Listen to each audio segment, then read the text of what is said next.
Hello दोस्तों, मेरा नाम सीए ब्रिजमल लावनिया है। आज के वीडियो में मैं बेनिफिट्स ऑफ आईटीआर फाइलिंग बताऊंगा कि क्या क्या हमको फायदे हो सकते हैं रिटर्न फाइलिंग करने के। पहला पॉइंट है मेरा बेनिफिट्स ऑफ आईटीआर फाइलिंग में कि helps in nation building.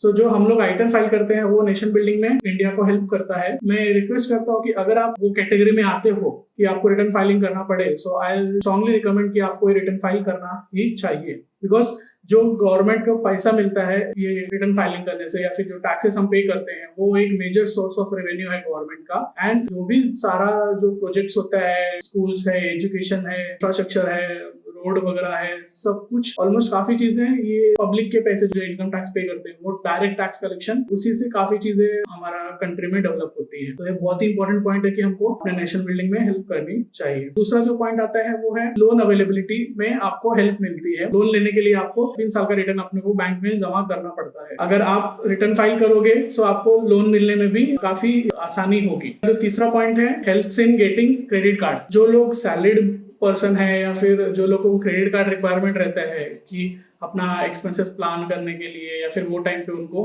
Cash नहीं रहता, सो वो क्रेडिट कार्ड यूज करते हैं। मैं रिकमेंड नहीं कर रहा हूँ कि आपको क्रेडिट कार्ड लेना चाहिए कि नहीं लेना चाहिए, वो आपका कॉल है। सो ये एक पॉइंट है कि आपको क्रेडिट कार्ड मिलने में आपको हेल्प करता है बिकॉज आपका आईटीआर आपको सबमिट करना पड़ता है वहाँ पे। उसके बाद मेरा 4th पॉइंट आता है वो है आपका जो आईटीआर है वो act as a income proof करता है। सो जो सैलरीड एम्प्लॉय रहते हैं उनके पास तो फॉर्म 16 हो जाता है, फॉर्म 16 मिल जाता है। फॉर्म 16 एक स्टेटमेंट होता है जहाँ पे एम्प्लॉयर आपको पूरा आपका इनकम कितना है, डिडक्शन कितना है, टैक्सेस कितना पे किया, उसका डिक्लेरेशन आता है। बट वो अल्टीमेटली इनकम प्रूफ नहीं होता। आप रिटर्न फाइल करते हो वो आपका अल्टीमेटली इनकम प्रूफ रहता है। बिजनेस क्लास में जो लोग आते हैं उनके पास तो सेल एंड परचेज के अलावा क्या डिटेल्स रहता है। सो जब आप रिटर्न फाइल करोगे सो वो आपका इनकम प्रूफ कंसिडर किया जाता है। जैसे अपना पैन कार्ड हो गया, आधार कार्ड हो गया, या अपना ID proof, address proof consider होता है, वैसे ही आपका आईटीआर इनकम प्रूफ कंसिडर किया जाता है। 5th पॉइंट है कि ये जो आपका आईटीआर है वो आपका एड्रेस प्रूफ भी कंसिडर किया जाता है। बिकॉज आप आईटीआर जब फाइल करते हो तो जो आईटीआर में जो एड्रेस होता है वो आप अपना परमानेंट एड्रेस भी डाल सकते हो और वो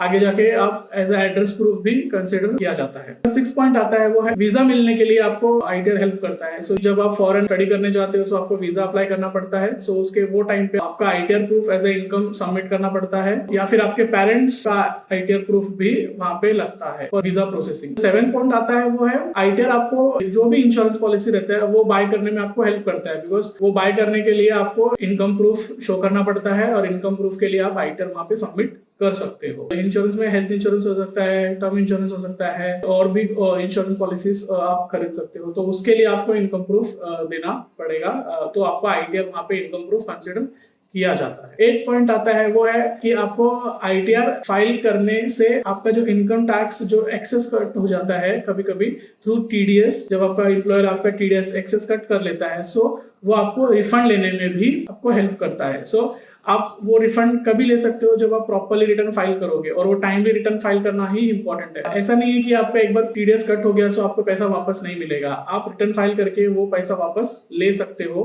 सो ये बहुत इंपॉर्टेंट है कि आप देखें, आपका प्रॉपर कैलकुलेशन करें, और अगर आपको रिफंड लगता है कि रिफंड ज्यादा है, आपने टैक्स ज्यादा पे कर दिया, सो आप रिटर्न फाइल करते टाइम पे उसको रिफंड क्लेम कर सकते हो। 9th point penalty. ये इसलिए बोल रहा हूँ कि रिटर्न फाइलिंग ड्यू डेट से पहले ही रिकमेंडेड है। अगर आप ड्यू डेट के बाद रिटर्न फाइल करते हो सो कुछ बेनिफिट्स हैं जो आपको नहीं मिलता। बहुत इंपॉर्टेंट है कि आप return filing before due date करें, और अगर आप ड्यू डेट के बाद ही फाइल करते हो तो आपको पेनल्टी भी पे करनी पड़ सकती है अंडर सेक्शन 234F, और आपको इंटरेस्ट 234B और 234C के अंदर भी लग सकता है अगर आपका टैक्सेस पेबल है तो वो टाइम पे। 10th पॉइंट आता है वो है आपको ITR carry forward of losses में हेल्प करता है। बिजनेस में लॉस हो गया या फिर आपको शेयर मार्केट में लॉस हो गया, सो वो लॉस आप नेक्स्ट ईयर कैरी फॉरवर्ड कर सकते हो, और नेक्स्ट ईयर अगर आपको इनकम होता है तो वो इनकम के सामने आप ये लॉस आप एडजस्ट कर सकते हो। बट वो तभी कर पाओगे जब आप आईटीआर फाइल करोगे। अगर आपने आईटीआर फाइल नहीं किया तो आपको वो लॉस का बेनिफिट नहीं मिलेगा और आप वो लॉस कैरी फॉरवर्ड नहीं कर पाओगे। और इसमें भी बहुत इंपॉर्टेंट पॉइंट है, ITR file before due date ही करना चाहिए। अगर आप बिफोर ड्यू डेट फाइल नहीं करोगे तो भी आपको